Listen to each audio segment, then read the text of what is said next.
dibareng no resepsi, ngenteni khitanan. Lah akhirnya keribetan. Mayoran biasa, rasa ngenteni khitanan. Misale gede dhuwit tuku wedhus sebelah wis mangan. Rasa ngenteni khitanan, rasa ngenteni napa?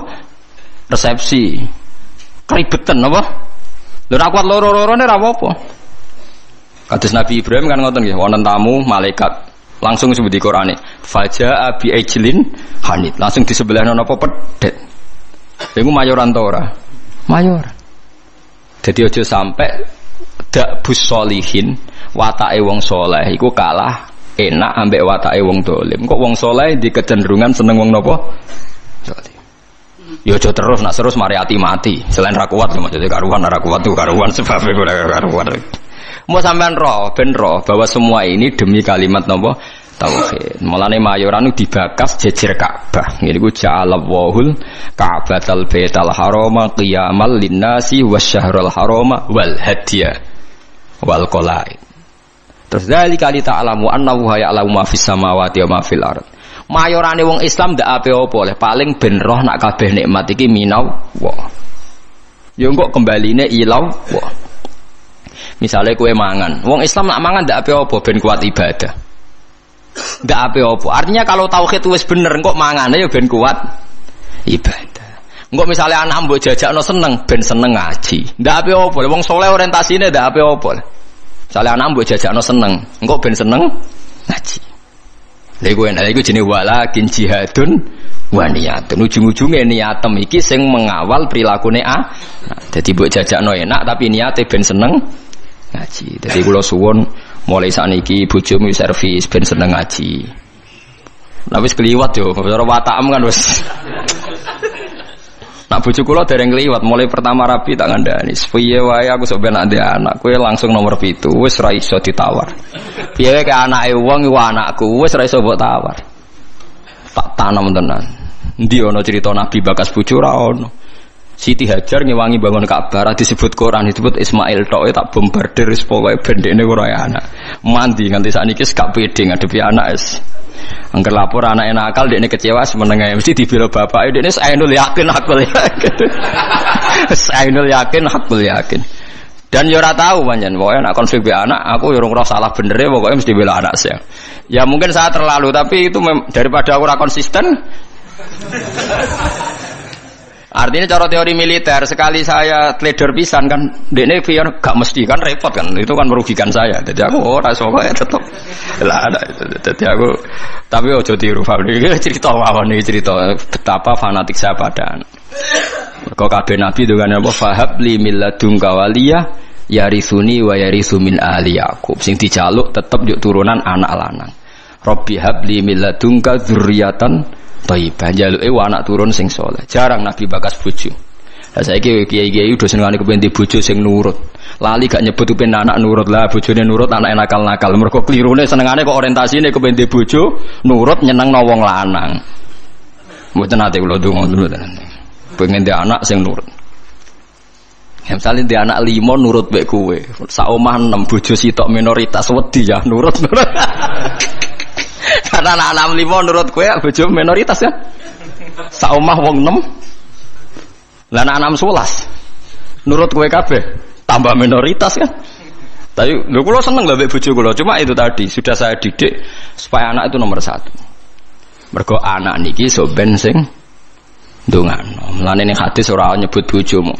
Illa min salasin sedaqatin jariyatin au ilmin yuntafa'u bi awaladin sholih. Ora usah mbok takokno. Kok bojo ora dilebokno Gus? Ora usah takokno pokoke. Kula nate ditakoki santri. Gus kena apa ning hadis ora bakas bojo? Bojo iku ora ana cara Quran, sing ana iku anak. Maksudnya piye Gus? Maksudnya kene goblok tak terangno. Maksudnya ngene lho, misale kula mati ti. Wis anak kula misale Hasan. Hasan kan ndongakno kula, berarti Hasan ndongakno wong tuane kan? Engko bojo kula mati, ya Hasan ndongakno ibuke kan? Paham nggih? Lho nggih artine bojo tetep entuk ora usah ngenteni bojo. Kula mati kan didongakno anak kan? Engko bojo kula mati. Didongakno anak kan? Artinya bojo ku entuk ya mergo pada akhirnya bojo iku ibu kan bagi anaknya kan? Ibu. Lah terus kowe kepengin misalnya ngene Ruhin. Muga-muga ora kan tapi. Misale rohen mati, arep-arep didongani bojone. Lah nek dirabi wong. Lho kan akeh kan rondo dirabi wong kan akeh. Engko bojone sing lanang mati nek, rabi meneh. Terus iku bojone sapa? Nah anak ra iso selawase anake iku sirine kena Nabi ra nyebut bojo. Sing jamin nek ijek bojone sapa? Nah anak. Ya anake terus ila yaumil kiamah kan. Saleke mati, ruhen arep-arep didongakno bojomu. Wong iso urip bae bojone sing dirabi wong. Lah ya pegatan nak terus dirabi wong. Pemene wis apa? Artinya umpama Nabi ngendikan au zaujatin sholihatin tatulah. Ijek bojo ta ora kan? Paham ya? Lho kok berarti do takut istri kata jawab kasih udah rahasia. Mboten niku tenan nggih, kula suwun tenan nggih dadi mulai ngaji niki latek. Anak kita ini sudah punya kalimat napa spesial, rupane kalimat napa tauhid. Yang kalimat ini direwangi Allah ngutus Jibril, ngutus Kanjeng Nabi Muhammad, ngutus Mikail untuk kalimat tauhid. Dan kita mendapatkan ini secara gratis dari fitrahnya, gak melalui perang, gak melalui utusan Nabi macam-macam. Kok ora mbok hormati ku piye? Lucune kita sering kecewa hal-hal sing hadzun nafsi. Misalnya anak bukan mijeti ra gelem terus kecewa. Wah, anak ra nurut wong tuwa, oh dasar anak nakal ngene-ngene. Iso ae cara pangeran, oh wong tua goblok, barang ra penting sih dianggap penting. Lah pangeran ngendikan ngono piye? Aku yakin pangeran ning aras ngendikane ngono. Oh, dasar orang tua bento, barang ra penting sih dianggap penting. Ayo nak pangeran takokane ngono piye? Dan mungkin kan? Karena Allah ngekek hak cacilik dolanan karwar rufi al-qalamu an salasin. Wong telu ora kena dihisab. Cacilik nganti balik ayo jelas dijamin hukumnya pangeran. Ora kena disalahno. Pangeran sing pangerane ra iso nyalahno perkarane wis dijamin. Cacilik ra salat pangeran nyalahno ta ora? Mboten kan? Cacilik udo pangeran nyalahno ta ora? Mboten kan? Kowe trimo bapake. Aku yakin wong tak omongi ngono do guyu. Aku yakin pangeran ning aras ngendikane kowe wong tua goblok. Barang ra penting jadi dianggap apa? Tengok. Sore Gus ra gelem wadus bocah kok cara pangeran ora penting. Akhirnya mulai rubah. Bareng rubah sing anakku teperan akal anak jiran bedok kaya ora ngono. Pokoke iki ajaran iki tanamno. Tapi mulai do mikir, mulai populer aja lho, mulai populer. Tapi kula ndak tahu apa orang-orang itu ngenyek saya apa setuju ndak tahu. Tapi mulai dadi guyon. Jogeman nyentak anak cara Gus Pak mari kualat. Tapi wong tuwa aja nyentak anak mari apa? Kualat jare Gus Pak. Maksudnya apa ngenyek apa setuju ra roh. Tapi mulai mikir, yang jelas yo ketoke mulai dipikir. Tapi insya Allah sesuai sudah setuju. Insya Allah lama-lama ngerti bombar virus itu contoh-contoh sesuai anak apa? Setuju. Nak kula setuju dini, kula pun setuju dini. Ke sarah kula nggih hadise gini kok anak soleh sing ndongakno. Para nabi ngene apa wa ja'alaha kalimatam baqiyatan apa fi aqibi. Mulane Nabi Isa iku ora iso afdal kaya Nabi Muhammad. Mergo boten gadah dzurriyyah, mergo boten gadah napa? Dzurriyyah. Dadi termasuk beja-bejane tiyang niku sing gadah napa dzurriyyah. Nah soal sampean mikir engko nang dzurriyahe nakal-nakal ngene. Wis ta, selagine aja ana kalimat tauhid ki aja bakas nakal nemen-nemen. Semoga-moga disepuro pangeran. Piye wae wong sing lafal tauhid duwe alasan disepuro pangeran. Senajan to tahu salah. Nah kalau enggak percaya baca di kitab Tobaqatul Auliya yang dikarang Imam Sya'rani. Beliau kalau nafsirkan ayat ini begini yang sering sampean pakai tahlil. Fa'lam annahu la ilaha illallah wastaghfir li dzambika walil mu'minina wal mu'minat. Niku dawuh Hasan As-Sadili nak nafsiri ngeten. Fa'lam annahu la ilaha illallah wastaghfir bidzalikal kalimat. Setelah kamu tahu la ilaha illallah, mintalah ampun karena kalimat itu. Karena siapapun yang lafadzkan kalimat itu, mbok dosa kaya apa mungkin disepuro. Karena berarti dekne gak musyrik. Beda ambek wong dosa gak duwe kalimat iku, neraka selawase lawas. Mergo innallaha la yaghfiru ayyushraka bihi wa yaghfiru ma duna dzalik. Saya itu sampai nangis maca kitab. Jadi kalau pahalane nggih oleh Hasan Sane. Fa'lam annahu la ilaha illallah wastaghfir li dzambika bitil kal kalimah. Artinya siapapun yang sudah kadung lafaz la ilaha berhak disepuro. Buktine apa sing ra nglafadzno iku ora iso disepuro kan karena dianggap syirik. Artinya kalimat iku wis digja ya wis napa? Digja ya. Artinya anak-anak selagine di tauhid kok salah-salah lah mungkin disepuro mergo barokah kalimat tauhid. Mergo sing ra iso disepuro sing duwe dosa syirik. Artinya sing lafal la ilaha illallah ora napa syirik. Mulane dari Hasan Sadali wastaghfir dzambika bitil kalimat. Paham ya bitil apa? Kalimat. Karena tanpa kalimat itu dosa kita tidak bisa napa diampuni. Karena kita berarti di dosa napa syirik. Artinya kena bayang anak putumu sampai nakal-nakal koyo bapake koyo bae misalnya kan berarti lah jong pokoke kowe tak titipi kalimat napa tauhid. Lah liwat titipan kalimat iku wis iso disepuro. Lane fata amal dari jari Hasan Sadali maka harus kamu angen-angen ini karena sak paket kan fa'lam annahu la ilaha illallah wastaghfir li dzambi bitil kalimat. Mulane urutan tahlil hak jenis bener. Sebutnya urutan tahlil biasanya ngawiti dalil fa'lam annahu la ilaha illallah. Mboten sing golek di sepuro bareng, no. Niku sing pokoke intine niku biniyati taqarrub, mari tahlil beda-beda. Kula nu tahlil Pasuruan yo ora paham. Tahlil Yogya ora paham, ning Rembang ora paham. Tiap kiai kok tahlile beda-beda, pembedarane alim opo piye yo ora roh. Lah kaya la ilaha illallah kalimatu haqqin 'alaiha nahya wa 'alaiha namun tak teng daerah kula wabiha. Nak teng mriki wa 'alaiha. Nak teng Pati wabiha. Teng Rembang wabiha. Wonten kiai sing genane wabiha wa 'alaiha. Pas ana sing biha 'alaiha. Nak logikane nggih biha tapi teng mriki 'alaiha ya. Sebagai kalimatu haqqin 'alaiha nahya wa 'alaiha namun wa 'alaiha nupas. Nah teng mriki wonten sing wabiha nupas. Nah kalau mimpin dalil ke wabiha genate waliha genate waliha wabiha genate lah.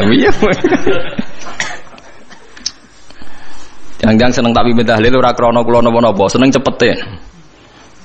Mun nggih mboten usah maca kata-kata penting ikhlas warga mun mantep bae kula. Mun maca ping 7 mawon itu sebar wah tetes cepet.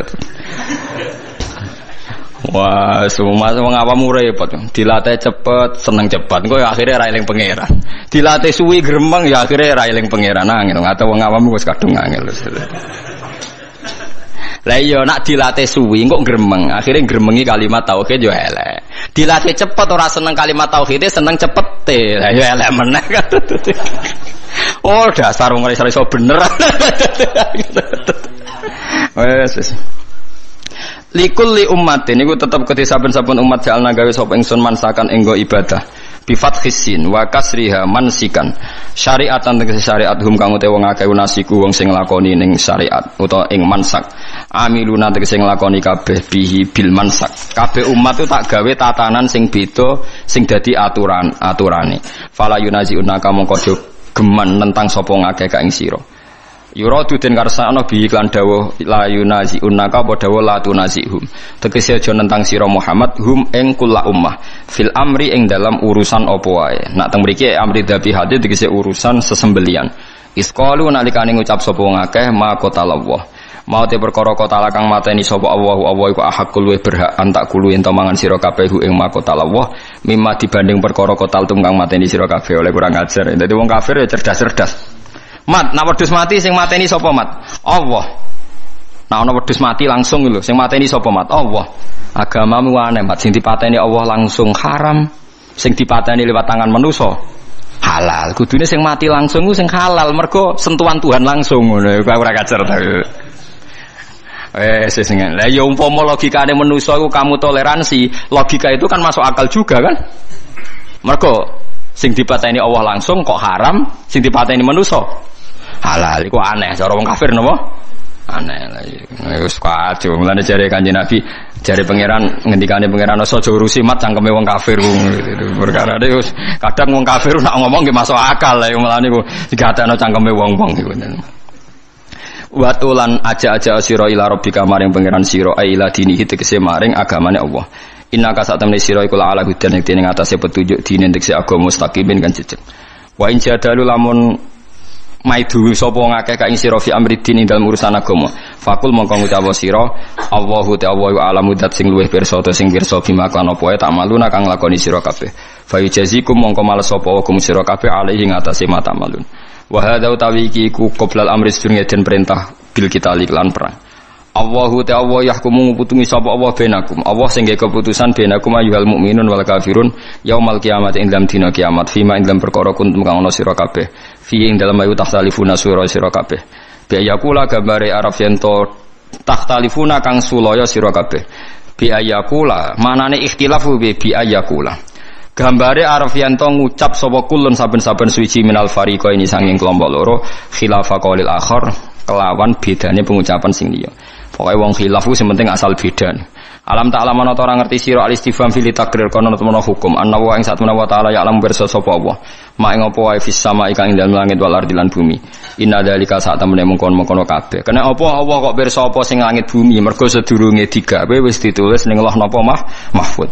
Inna dzalika sak temene mungkon-mungkon kabeh madzukira fi kitabin. Mate kese perkara zikir kang den sebut apa mau fi kitab ini dalam kitab wa te kitab Allahul Mahfud Allahu iku catetan al mahfudu kang den jaga iku niku Allah Mahfud catetan riyen ora ning kertas teng Allah jareke kuno manani sabak inna dalika sak temene mungkon-mungkon kabeh ilma ma tegese ilmune perkara zikir kang den sebut apa ma ala wa ing atas apa yasirun gampang esahlun tegese gampang. Wassalamualaikum warahmatullahi wabarakatuh. Jadi kalau Harun Rasid pas ngaji sebagai santri, tapi kalau Imam Malik ngurus KTP ya sebagai rakyat. Ya antri, ya beliau yang datang. Jadi itu sudah ada percontohan hubungan yang sangat elegan, yang sangat saling menghormati antara seorang Umaro, yaitu zaman itu Harun Ar-Rasyid, dengan Imam Malik. Padahal kitab Muwatta itu kitab yang sangat luar biasa. Akhirnya suatu saat, anak-anaknya Harun Rasyid itu disuruh ngaji. Niku penggaweannya niku pekerjaannya itu suruh bawa kendinya Imam Malik kalau mau wudu. Pernah suatu saat Imam Malik wudu yang mengucurkan air itu putranya Harun Ar-Rasyid. Hanya dikucurkan ketika basuh wajah dan tangan. Pas Harun Rasyid lewat dinasihati juga. Halla ghusal taqaddamaihi. Harusnya kamu tidak hanya mengucurkan untuk wajahnya, juga untuk kakinya. Padahal itu anak seorang presiden. Jadi betapa dulu itu harkat dan martabat ilmu itu sangat dihormati. Nah, kenapa demikian? Karena ilmu ini yang membentuk sebuah bangsa. Jadi kalau kita berpikir jernih ya, oke kita ada BNN ya, polisi yang nangani narkoba, terus ada beberapa jabatan atau institusi negara yang bisa mengawal kecurangan, misalnya ada KPK, ada BPK dan sebagainya. Tapi tanpa masyarakat dibentuk kiai dan dibentuk norma-norma agama, itu capek. Mayoritas orang tidak mencuri, itu ya barokahnya dididik kalau mencuri itu dosa, kalau nanti masuk neraka. Sebelum ada KPK dan BPK, itu orang tidak nyuri ya sudah banyak. Karena memang tidak nyurinya itu faktor agama, bukan karena takut KPK. Artinya tanpa agama, tanpa nilai-nilai norma, itu nggak bisa kebayang Indonesia. Karena orang nanti nggak maksiatnya atau nggak salahnya itu takut aparat, bukan takut Tuhan. Makanya kalau guyonan anekdot khas itu ada orang melanggar rambu-rambu, ketangkep polisi. Kamu tidak tahu kalau ini larangan? Ya tahu Pak. Kenapa tetap melanggar? Karena tidak tahu Bapak di sini. Itu menunjuk polisinya. Itu khas Indonesia. Jadi kalau nggak melanggar itu karena takut aparat, bukan karena kesadaran hukum. Tapi kalau urusan rambu-rambu itu seperti itu. Tapi kalau urusan orang tidak zina, tidak maling, tidak korupsi, itu hampir mayoritas orang Indonesia. Itu karena takut azab Allah atau takut dosa.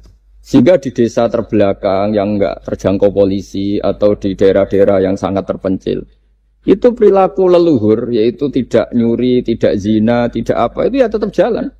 Karena mereka memang dididik oleh agama. Sehingga keinginan kita terbesar adalah bahwa sesuai konsep Imam Ghazali, al-ulama wal umara tau'amani. Jadi ada sinergi lah antara ulama dan umara. Dulu biasa raja-raja itu ngaji sama ulama. Tapi ulama juga biasa antri di kerajaan untuk ngurus administrasi negara. Jadi beliau-beliau ya bisa sebagai rakyat, tapi juga sekaligus sebagai guru.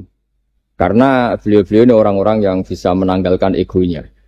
Lalu kenapa kerajaan dulu itu begitu kuat? Ada contoh paling populer dalam mengelola negara, yaitu Umar bin Khattab. Itu Sayyidina Umar bin Khattab. Itu bajunya, jubahnya itu ada 12 jahitan. Saking jeleknya. Jadi saking jeleknya itu 12 jahitan. Ada pernah seorang kiai yang cerita, ketika Baitul Maqdis itu ditaklukkan oleh pasukan Umar, itu beliau harus naik unta dari Madinah sampai Yerusalem. Karena kerajaan yang ditaklukkan itu membayangkan Umar itu seorang presiden, seorang khalifah pasti wah. Itu ternyata pas sampai gerbang Yerusalem itu Umar itu yang nuntun unta. Karena ketika unta itu hanya satu, sama pengawalnya bilang, saya mau naik unta asal gantian. Ya 2 kilo Umar naik, 2 kilo ajudannya yang naik. Sampai Pak. Lah pas mau pintu gerbang itu pas giliran Umar yang nuntun. Kata ajudannya, kali ini jenengan yang naik saja. Enggak, saya enggak mau bohong. Jadi yang disambut ya ajudannya. Karena ajudannya pakaiannya lebih bagus dan Umar pakai tadi jubah yang berjahit 12. Jadi betapa orang-orang dulu itu ketika jabat itu malah tasawuf. Karena tadi dipandu oleh agama. Setelah itu ada beberapa sahabat yang usul. Ada pesta gitu karena ini hari kemenangan. Kata Sayyidina Umar, Inna Allaha ta'ala ayyara qauman faqala adhabtum thayyibatikum fi hayatikumud dunya wastamta'tum biha. Di antara kritik Allah kepada orang-orang yang enggak benar adalah jatah kenikmatan kamu sudah kamu habiskan di dunia. Maka di akhirat sudah ada jatah. Maka kata Umar, astabqi thayyibati. Jatah-jatah kenikmatan saya biarkan utuh. Maka tidak saya nikmati sekarang. Nah makanya ini saya sekaligus minta sama BUMN, pokoknya gak usah ngundang saya, ribet. Selain ribet ya soalnya ngaji saja. Saya ini jadi kiai itu ya bingung. Ya sering dihormati orang, dicucuk, kadang disangoni. Kalau kadang ya mikir, nak jatah kuntek terus piye. Makanya saya tuh ya sering ngebes, ya biasa saja hidup saya. Karena saya tidak ingin jatah saya ini habis. Tapi kadang-kadang orang itu ingin berlebihan menghormati kiai. Saya berkali-kali bilang, ketika ada orang menghormati saya itu yang repot saya. Yang menghormati benar karena menghormati kiai. Tapi kiainya yang masalah kan. Kalau tidak bisa ngelola hatinya jadi tamak, jadi ribet. Makanya ini kan, ya sudah saya tetap sebagai kiai ngajarkan ikhlas. Makanya guyonan di kitab-kitab dulu. Kalau ada orang cantik sowan kiai itu kata kiainya, saya yang bingung. Kamu melihat saya ibadah, saya melihat kamu masalah. jadi, tapi kalau kiainya agak soleh ya enak sama-sama seneng kan. Masalahnya kita ini soleh, paling enggak berusaha soleh. Ya jadi kalau Pak Aryo sowan sini itu dia benar, sudah sopan lah sama kiai, beliau pejabat sopan. Saya yang masalah kan. Misalnya saya ke Jakarta terus ingat Pak Aryo ingin difasilitasi, saya kan jadi repot. Makanya kemungkinannya kecil, kalau saya ke Jakarta tak hubungin itu kecil dan tidak perlu tersinggung. Saya selama ini ya sering ke Jakarta ya biasa. Saya hampir per 3 bulan atau 4 bulan datang ke pondoknya Pak Kures. Ya jarang hubungi pejabat. Ya sudah kalau mau ngaji aja. Nah kenapa saya menekankan ikhlas? Karena ini kan acara khataman. Di antara pokok dari ajaran Quran adalah wa ma umiru illa liya'budu waha mukhlishina lahuddin. Jadi kalau sudah berani beragama ya kita harus ikhlas. Dan saya berkali-kali bilang ikhlas itu mudah. Harus dilatih. Saya berkali-kali memberi analogi itu gampang sekali. Lama sekali kita bilang kalau yang putih itu putih. Lama sekali kita bilang yang hitam itu hitam. Itu tidak ada yang gaji. Kenapa kita mengatakan tembok ini putih? Karena memang putih. Kenapa orang mengatakan peci itu hitam? Ya karena memang hitam. Itu tidak ada yang gaji. Dan semuanya ngomong seperti itu. Tapi pas Anda ngomong Allah itu Tuhan, minta masuk surga. Pas hubungan dengan Tuhan itu selalu tidak ikhlas. Padahal kita biasa ngomong hakikat ini ikhlas. Kita ngomong tembok ini putih ikhlas, ngomong peci hitam itu. Pas ngomong kalau Allah itu Tuhan, minta surga. Padahal bedanya apa? Hanya sama-sama ngomong, mengatakan sesuatu yang nyata. Sehingga saya berkali-kali bilang, dan ini akan saya kampanyakan sampai saya mati. Di antara gejolokan Allah sama orang soleh. Jadi orang soleh itu nanti juga digojlok sama Allah. Kenapa kamu nyembah saya? Karena saya ingin masuk surga ya Allah. Yang satu ditanya, kenapa kamu nyembah saya? Karena saya takut neraka ya Allah. Berarti kalau saya tidak bikin surga, tidak bikin neraka, kamu tidak nyembah saya. Ya udah gitu, Gusti tempat nyembah jenengan. Tapi kadung keliwat alasannya itu. Makanya saya itu tidak pernah bilang ke anak saya gini. Kamu harus syukur karena bapak dapat pekerjaan. Tidak pernah saya. Kamu harus syukur bapak punya uang. Tidak pernah. Nanti syukurnya nunggu bapak punya uang. Kalau nggak punya uang nggak bapak ribet. Maka ini yang bupati, yang pejabat tidak usah syukuran. Syukuran bapak naik pangkat, bapak direktur BUMN. Nanti kalau enggak sudah pensiun, sudah syukurnya hilang. Nah, karena ini kan ngaji sama kiai, ya saya ajarkan khas kiai. Saya sampai sekarang ya tidak nikmati kebesaran nama saya atau apa. Karena tadi memang harus dilatih. Kalau kita bisa mengatakan putih itu ikhlas, tanpa tekanan, tanpa imbalan. Kenapa pas mengatakan Allah Tuhan harus minta surga? Padahal Allah itu tetap Tuhan meskipun tidak menciptakan surga dan nah dari pemahaman seperti ini, para mufassir itu tahu kualitas kalimat fattaquni ya ulil albab. Takutlah kepada saya. Jadi kualitas kata fattaqun naro sama fattaquni itu bagi orang-orang hakikat lebih takut kalimat fattaquni. Kata orang-orang tasawuf neraka itu nanti, itu pun kita tidak mesti masuk. Tapi kalau Allah sekarang pun sudah ada. Jadi kalau cara berpikir orang tasawuf gini. Ini karena Pak Bima mesti gak pernah belajar tasawuf, karena belajarnya nyari uang. Gitu. Makanya ini tak ajari cari tasawuf. Tadi sudah tak gojlok. Harus ngapalkan Quran. Katanya. Kalau cara berpikir tasawuf itu gini. Surga dan neraka itu muajalah, itu nanti. Kamu nyembah Allah ingin masuk surga. Takut menghindari maksiat atau takut sehingga tidak maksiat karena takut neraka. Dan surga itu simbol ridhonya.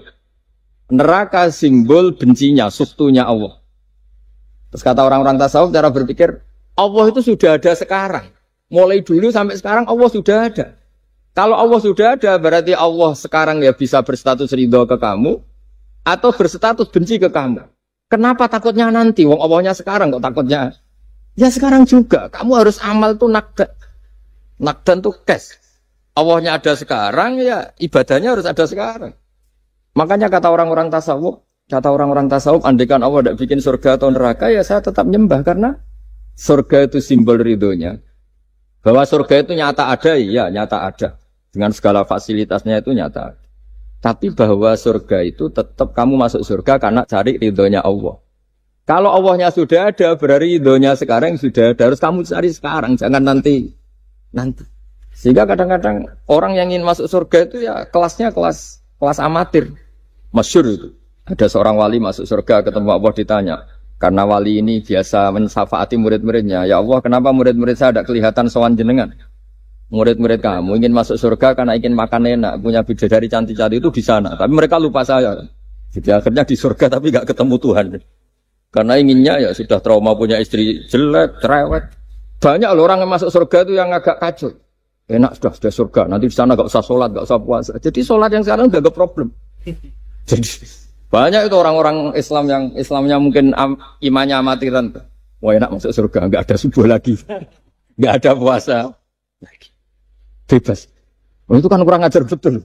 Jadi ibadah itu dianggap problem. Bandingkan di cerita dunia wali itu ada wali bertanya gini, ya Allah apa di surga itu ada sholat? Ditanya sama Allah, kenapa kamu tanya gitu? Kalau tidak ada sholat mendingan saya tidak di surga. Dia tidak bisa membayangkan ada kenikmatan di atas sholat. Nah kalau jangan kan nggak bisa membayangkan kalau di surga masih disuruh sholat. Sampai sekarang aja kita tahu berhentinya sholat itu kapan. Kalau sampean tanya gitu, kalau ingin berhenti sholat nggak wajib, majnun. Jadi orang gila langsung nggak wajib. Jadi artinya harus dilatih ilmu-ilmu tasawuf seperti ini supaya hidup itu nyaman. Hidup itu nyaman. Dulu Pak Imam ini ada Pak PJ Rembang. Itu dulu ada seorang raja didatangi ulama. Gimana cara saya tidak nikmati jadi seorang raja? Ulama itu nasihatinya gampang. Dia omongin gini Pak Aryo. Pak Raja, kalau kamu di Sahara, di padang Sahara, kemudian Anda kehausan. Kalau tidak minum satu gelas air, Anda mati. Apakah? Terus kemudian yang punya air bilang gini, kamu tak kasih air, tapi syaratnya kerajaannya kasihkan saya. Kamu kasihkan apa milih mati? Wah ya milih dikasih air. Mendingan nggak jadi raja tapi hidup. Terus la tafrah bimulkin la yusawi kak samain. Kamu jangan bangga dengan satu kekuasaan, dengan satu kerajaan yang nilainya sama dengan segelas air. Akhirnya dia terjadi raja yang soleh karena ternyata apa? La yusawi kak samain, tidak sama atau ya nilainya itu masih kita-kita yang rakyat yang tidak jabat. Misalnya masyarakat, itu ya harus berpikir gitu. Orang tidak jadi bupati tetap hidup, nggak jadi pegawai BUMN tetap hidup. Tapi kalau nggak minum air itu mati. Dan rata-rata rakyat itu bisa minum air. Artinya apa? Kita dan mereka itu sama-sama punya nikmat yang pokok, yaitu sadur rumki, nikmat yang bisa mempertahankan kehidupan. Jadi nikmat selain itu tidak pokok. Sehingga orang itu bisa jadi wali. Jadi ini resep jadi wali. Jadi wali itu udah harus tirakat dalail, terus gak pernah makan nasi itu enggak, itu keberatan. Jelas sebagai ibu nggak mau itu, mesti nggak mau itu, mesti nggak mau. Ya gak mau, ya gak bakat, jadi udah pasti tidak mau. Karena ini saya tahu banyak tentang beliau. Pak Aryo itu bin selamat dulu, abahnya itu ditobatkan Gusmi, dimengertikan agama oleh Gusmi. Karena beliau ingin tetap mencintai Kiai, korbannya saya karena Gusmi meninggal, terus mahabbahnya diarahkan ke saya. Tapi saya berdoa supaya diarahkan ke banyak Kiai lah, supaya saya tidak jadi objek sasaran. Nanti juga repot ini. Saya itu sering disewani orang dari Kalimantan, Sulawesi, saya ingin idolakan jenengan, saya ingin dekat dengan jangan. Saya sudah lah pakai kiai lokal di sana aja, jadi sampai tidak ganggu saya, terus kiai lokal di sana juga tidak mahjub oleh saya, kata saya. Saya teruskan. Jadi dulu para raja itu dilatih oleh ulama, termasuk dilatih begitu. Kamu punya kamar 1000, kalau tidur per 5 menit ganti kamar, karena eman sudah dibikin kok nggak dipakai. Tidak juga, punya kamar 1000 yang dipakai hanya 1. Ngapain punya 1000 yang dipakai hanya? Punya baju 1 lemari, yang dipakai hanya 1. Apa mentang-mentang bajunya 5 terus pakai rangkepan sampai 5. Punya mobil 5 yang dipakai ya. Jadi orang dulu itu dilatih sebegitu. Sehingga dulu itu tidak ada raja, kecuali punya penasehat. Zaman belum Islam ada resi, kalau setelah Islam ada ulama. Sehingga mereka bisa menertawakan kerajaan. Maksudnya dianggap biasa. Ada seorang raja ditanya ulama, khas seorang raja itu apa? Merintah tidak bisa diperintah. Terus si ulama ini tiap pagi itu datang ke atas gunung, cari tempat paling tinggi terus mutola'ah kitab. Setelah mutola'ah kitab ya wasik ya. Kayak saya kalau belajar ya asik. Ngalang-ngalain jagungan sama pakai BUMN kalau saya sudah belajar. Terus dia bilang, enaknya apa jadi raja? Saya di sini nggak ada yang memerintahkan saya. Berarti saya dengan raja sama. Dan kelebihan saya juga tidak ada yang ganggu. Kalau raja masih banyak yang ganggu. Artinya bisa mengolah. Kalau sekarang enggak. Banyak kiai yang melihat pejabat itu kayak gimana. Wong kok mulyane ngono. Buka pintu aja enggak pernah. Mulyane kayak gitu. Yang jenis ini dia rugi. Sudah iri. Enggak punya kenikmatan sendiri. Ulama dulu itu bisa mengelola kenikmatannya sendiri. Dengan cara seperti itu. Makanya masyhur Sayyidina Ali itu kalau malam. Itu diantara sebab beliau tambah dekat sama Allah. Itu diantara wiridannya itu bukan kayak wiridan kita itu enggak. Wiridannya begini. Ya Allah, kafani izzan antakuna li robban, wa kafani fakhran an akuna laka abdan. Saya sebagai manusia ini sudah sempurna. Punya Tuhan engkau. Tuhan yang maha dahsyat, maha top. Kayak apa nyesalnya saya kalau punya Tuhan yang hanya sebuah batu. Hanya pahatan batu. Atau Tuhan yang mati, atau Tuhan yang kelaparan. Wa kafani fakhran an akuna laka abdan. Dan saya ini bangga karena jadi hambamu. Jadi orang dulu itu nyembah Allah itu tidak harus dengan kalimat subhanallah akbar. Tapi punya kesimpulan yang menjadikan mereka ini nyaman dengan Allah. Abu Yazid Al-Bustami itu diangkat jadi wali setinggi-tingginya. Itu diantaranya, kalau wiridan bilang gini. Ya Allah, kenapa engkau ngasih makan saya? Ini aneh. Kenapa engkau ngasih minum saya itu aneh.